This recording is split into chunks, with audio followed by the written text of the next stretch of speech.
¿Quieres unas natillas suaves, cremosas y sin leche? Estas de maracuyá te van a sorprender con su frescura y sabor irresistible. Guarda esta receta porque es única. Raque Family Recetas. Pasos de la receta. Prepara el jugo de maracuyá. Cortamos el maracuyá a la mitad. Y ayudándote de una cuchara vas a extraerle toda la pulpa.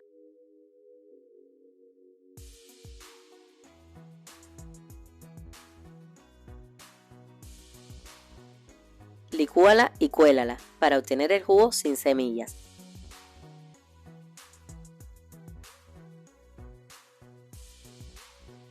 Resérvalo para luego. Puedes agregar también un poquito más de agua.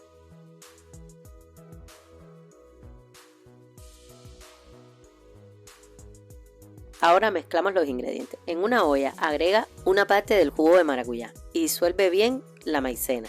Añade el azúcar y el resto del jugo, mezclando siempre en una misma dirección para evitar grumos. Cocción. Cocina a fuego bajo y cuando la mezcla comienza a cambiar de color, añade unas hojas de anís estrellado para darle un toque de sabor y continúa revolviendo hasta que espese.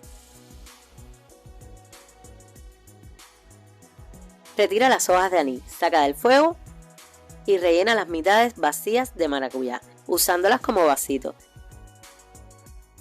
Deja enfriar y refrigera hasta que estén listas.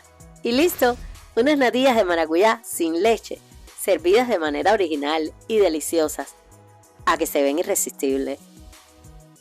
¡De wow! No olvides suscribirte para más recetas fáciles, rápidas y económicas. Nos vemos en el próximo video. ¡Chao, family!